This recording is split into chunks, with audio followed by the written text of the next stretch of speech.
I started to work at Candler Building November the 16th, 1936, as a card punch operator. The conditions of Candler Building weren't the best. Well, I remember sitting at the card punch machine and the huge rats that would be behind the radiators, and we girls would sit there and throw paper clips at them. And the big black bugs that made a squashy sound when we stepped on them.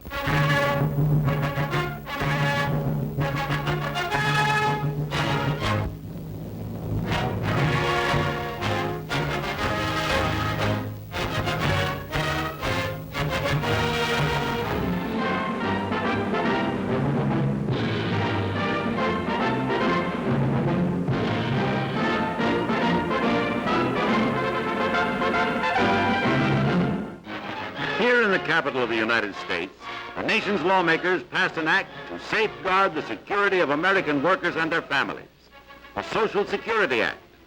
The 74th Congress enacted this measure, one of the most important of our time, with an overwhelming nonpartisan vote, a vote which met with enthusiastic approval everywhere. In the White House on August 4th, 1935, the President of the United States signed the measure, an act to safeguard children, to help working men and women forestall poverty and want.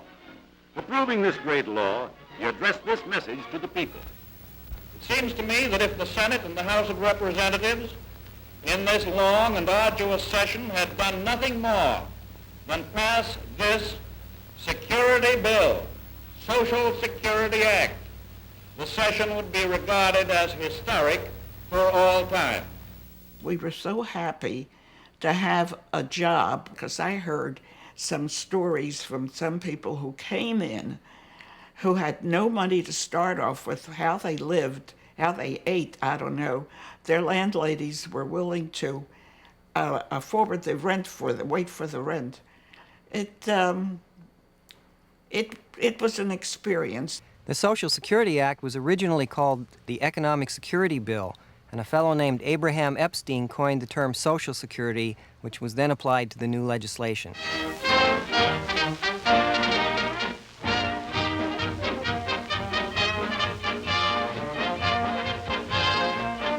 Social Security Board headquarters in Washington, D.C. prepares for a nationwide registration of some 26 million workers who must apply before December 5th for old age benefits.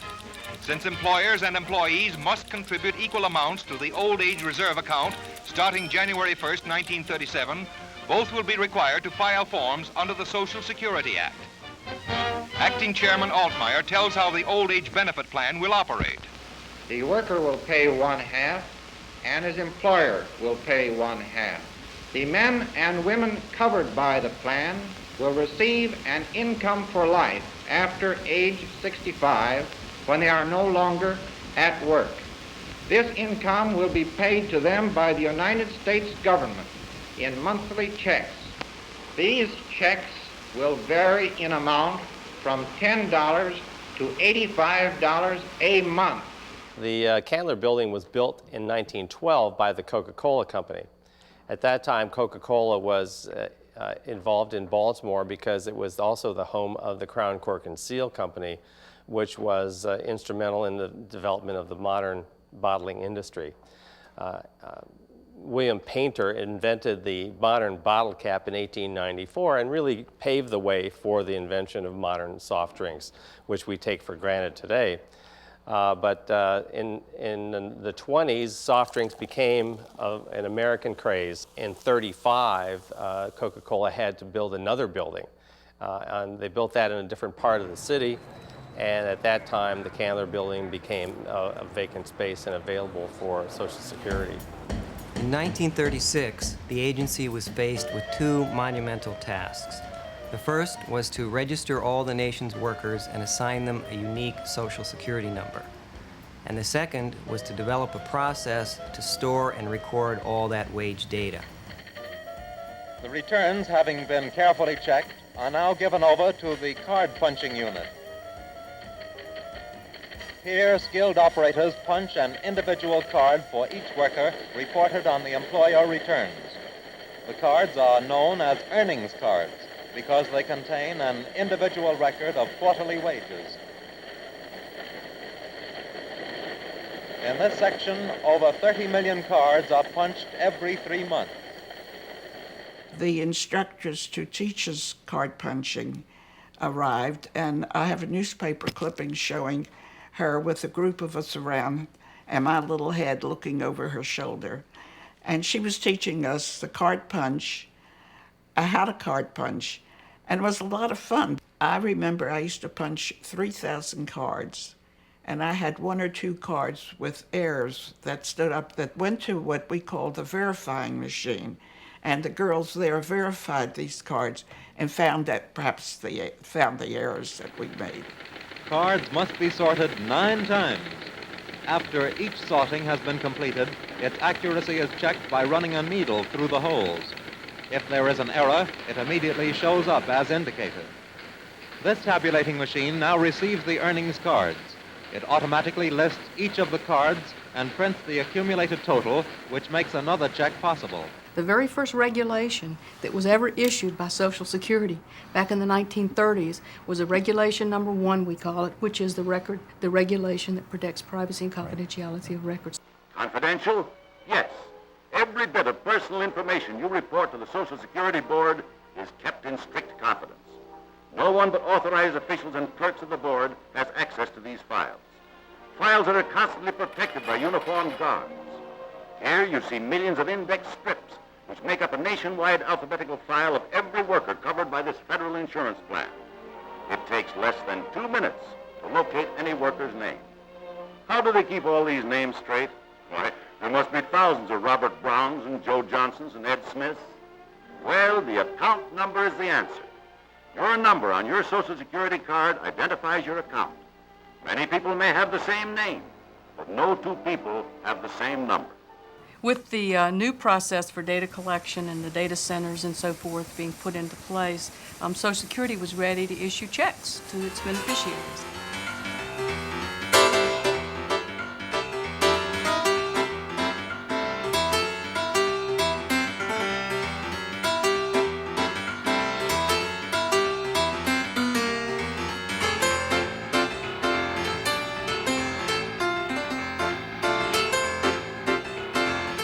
The very first check was issued on January 31st of 1940, and it was issued to Ida Mae Fuller. And the amount of that check was $22.54. In the 1930s, I am told that we were the largest user of punch cards.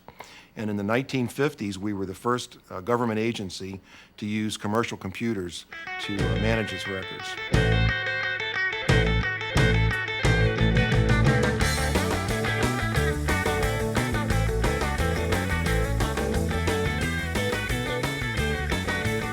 In the early 50s, legislation was passed.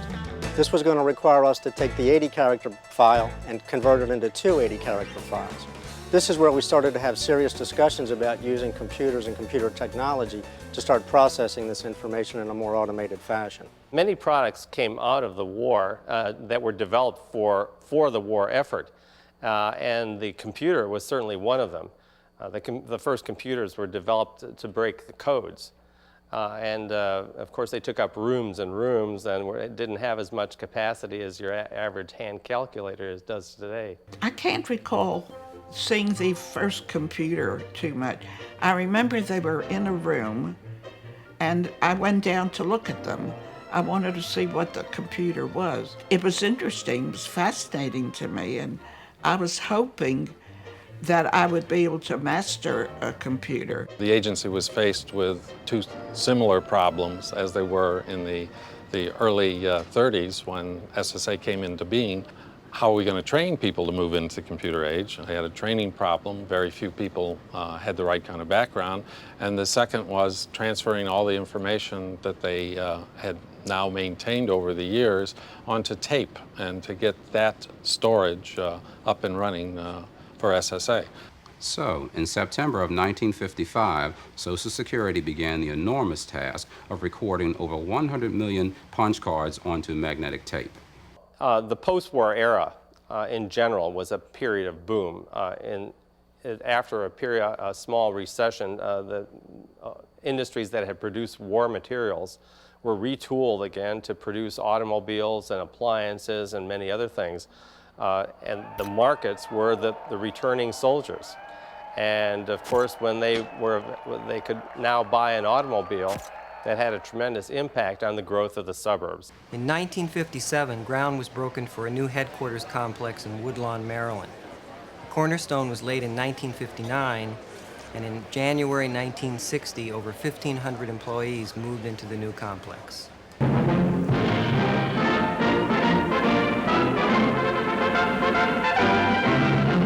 When we moved to Woodlawn, it was all country. And I remember the cafeteria. They served meat that overlapped the plates. And of course, in those days, prices were much cheaper than they are today. And the newness, everything was so brand new. And I mean new compared to what we had at the Candler Building. This was new. It was much nicer. This is the home office of the American System of Old Age, Survivors, and Disability Insurance, nerve center of the Social Security program that affects practically every American family.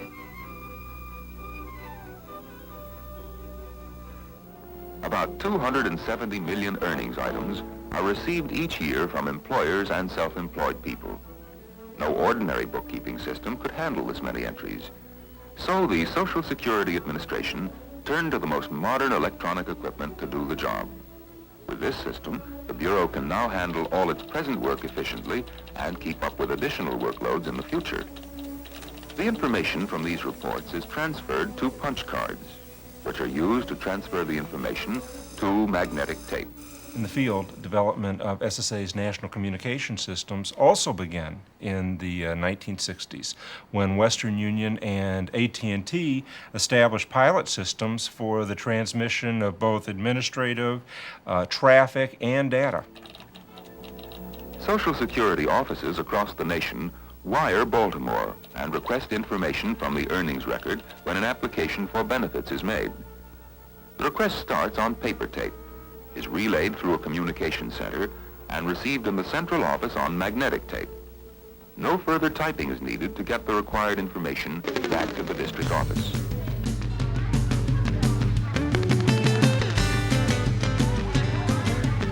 A programmer back in the 60s began his work with a common pad and a set of number 2 pencils, and he would, in today's world, we would key it in through an intelligent terminal or through a workstation. But back then, you wrote down your instructions on pages of paper, commoner pages, and those would be taken to key punch operators in the agency, who would, in a day or two, turn those around into card punches. It was a beautiful day in October that President Johnson came to visit us.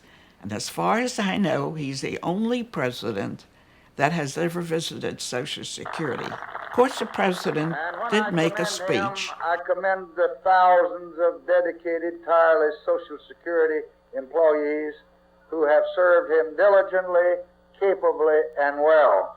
And to each of you, whether you're at the bottom of the grade or the top of the list, I want to say that your president appreciates the job that you have done and wants to publicly commend you for it. My recollection of his coming was he was outside on the parking lot. There was a huge turnout and there were a lot of security people in the area. And he came to talk about the Medicare legislation. Since the very beginning of Social Security, we have distributed information to the American public by way of poster campaigns, television ads, motion pictures, and even a series of comic books.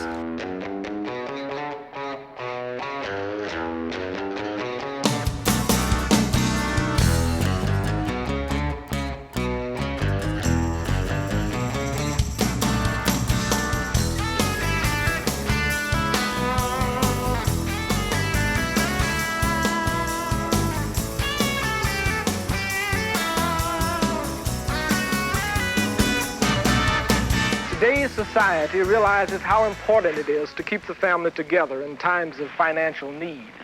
And Social Security helps keep the family together with provisions to partially replace a loss of income. This is Social Security in action. Produced in Hollywood for the United States Department of Health, Education, and Welfare. Everybody wants to get into the act. Now it's vice versa. Durante is getting into the Social Security Act. I'll have the sports and weather in just a moment, after this word about Medicare from the Social Security Administration. If someone in your family is nearly 65, be sure he knows about the two parts of Medicare. This is the Data Processing Center at Social Security headquarters near Baltimore, Maryland. Now, this very complicated computer is at the moment doing a very simple job. It is checking Medicare records to see whether Mr. Jones, who has applied for medical insurance benefits, has established that his doctor bills this year have added up to $50 or more. And because Mr. Jones and the doctor and the carrier all use Mr. Jones' Medicare number, copied carefully from his Medicare card, the information goes into the computer, the records are brought up to date, and the correct answer is ready for the next time Mr. Jones has a Medicare claim. We consolidated the payment process here in Baltimore and constructed what became known as the Master Beneficiary Record. That was a file, a magnetic tape file, that contained all the information necessary to pay all of the Social Security benefits around the country. That file grew in size until the summer of 1982. It actually surpassed 2,000 reels of tape. The significance of that was that not only did we have to store that tape, but we actually read that tape and updated it every single day. And that became quite a burden. Now, it is the job of these people, with the help of these machines, to go through 172 million records, locate the 15,000 on which their applications for retirement or survivors or disability benefits were made today, make sure they're up to date, figure the amount of the 15,000 benefits, and get the information back to the Social Security office. In 1966, SSA again proved to be a learning field when the optical scanner was first installed. Many of the reports still go to the manual card punchers, but the scanner is already speeding the operation, helping to hold the cost of operating the Social Security program at only about 2 cents of each dollar of Social Security contributions.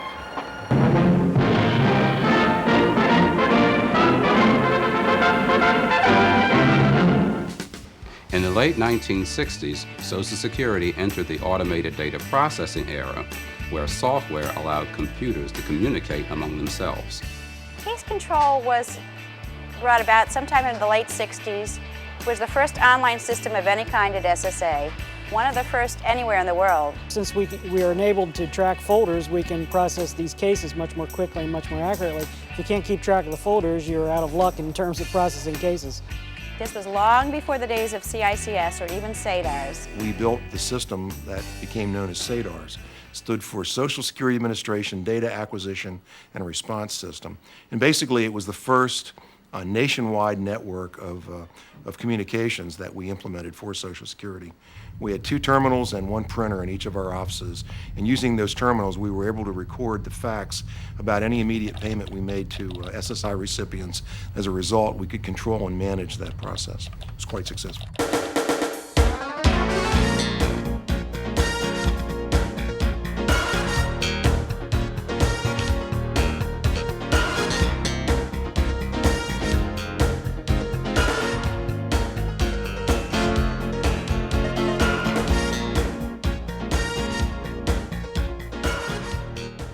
In the early 1970s, the law was passed to transfer responsibility for a portion of the welfare system to the Social Security Administration from the states. That program was called the Supplemental Security Income Program, and it was to be initiated in January of 1974. With the SSI program, Social Security had a different kind of customer. We began to serve the poor, which we had not served before.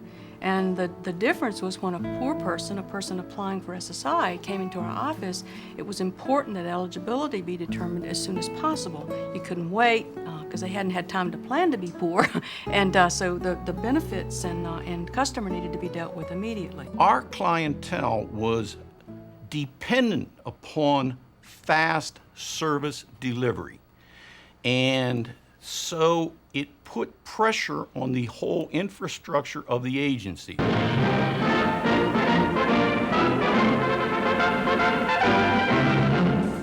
In 1980, the Office of Systems moved into its new state-of-the-art National Computer Center located on 35 acres of land adjacent to the main complex in Woodlawn. The National Computer Center and the occupation of the National Computer Center was just a great event for the data processing professionals at SSA at the time. This was going to be the first building that we moved into that was built to be a computer center. Prior to moving to the NCC, we were in renovated office space, and that's what most data centers at the time were built in. Now we were moving to a building that was equipped, that had the facilities, that had the power and the cooling to be a National Computer Center. By the end of the 1970s, our magnetic tape files had grown to the point that we had 600,000 reels of magnetic tape in our inventory. And one of the managers here calculated that was enough tape to reach to the moon in 1/3 of the way back. It was that situation that set the stage for our systems modernization program. Prior to the SMP, our workloads were backed up literally years, and we had a situation on our hands which the SMP described to Congress as an impending disaster of epic proportions. And what that meant was, in simple terms to the Congress, is that we are in danger of not being able to get the checks out on time. And it was as part of the systems modernization program that we initiated a conversion from tape to disk. As we had originally converted it from card to magnetic tape, we again converted it in this case from tape to disk. During this period, one of the major improvements in software and systems development was the development of the Claims Modernization Project. The Claims Modernization Project is one of the Commissioner's 8 major projects, and it's of great importance to how this agency will look in the future. The purpose of the project is to modernize and automate our field offices so we look very much like other modern businesses. As the SMP ended its 5-year development period, online transactions increased 2,200%, and online applications became the SSA standard, which moved us forward in providing better customer service.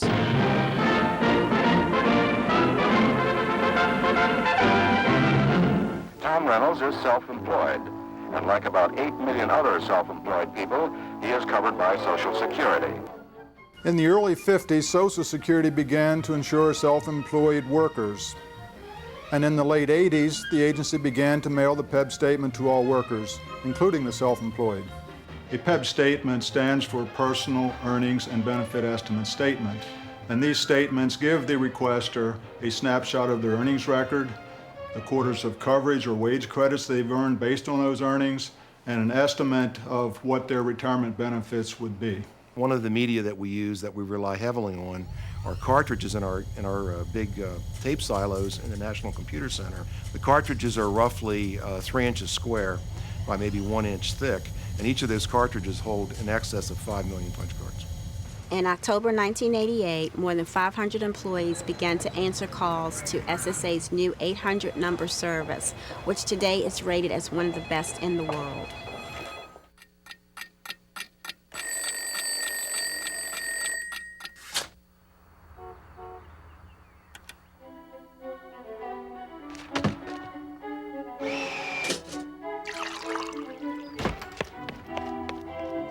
Social Security is up and running when you are.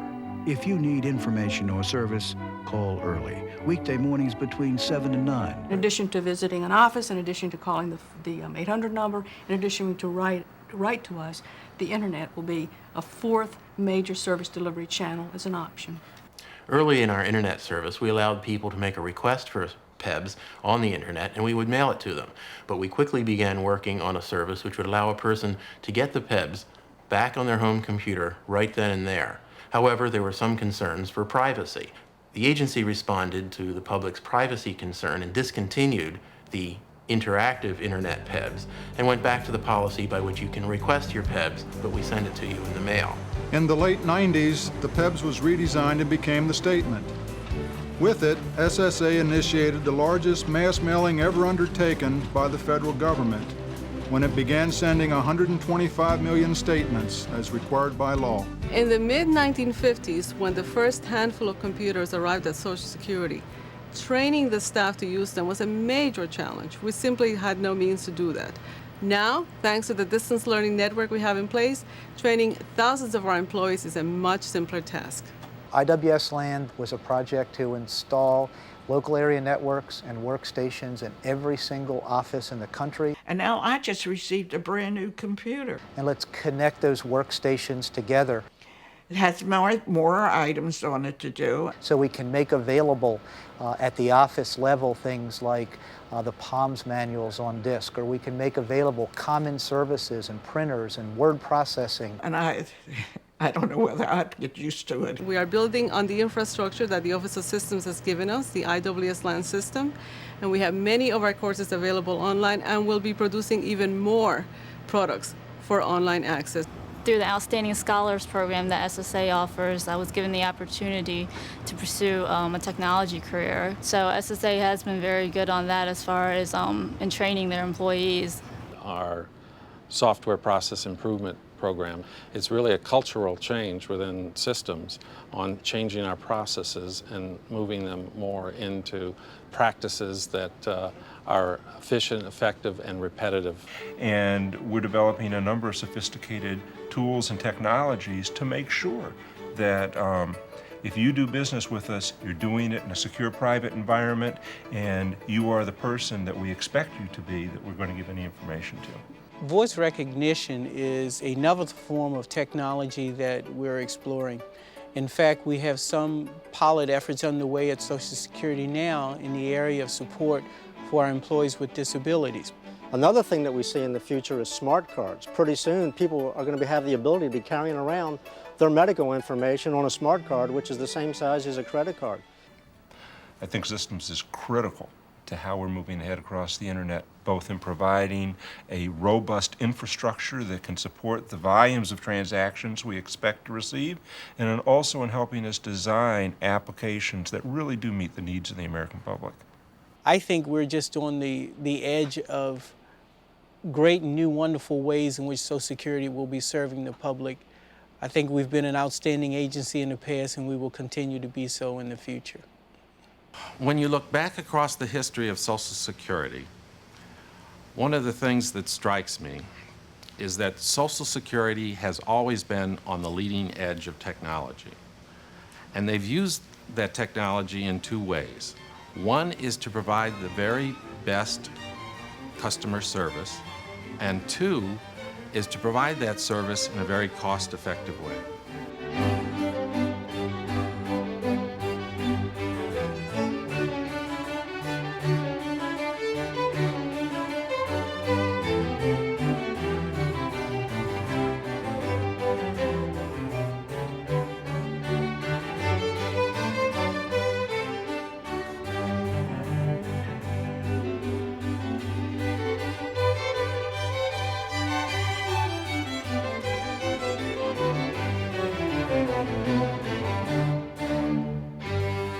The machine age were the biggest advancement that I've seen, and I understand it's going to go further than this.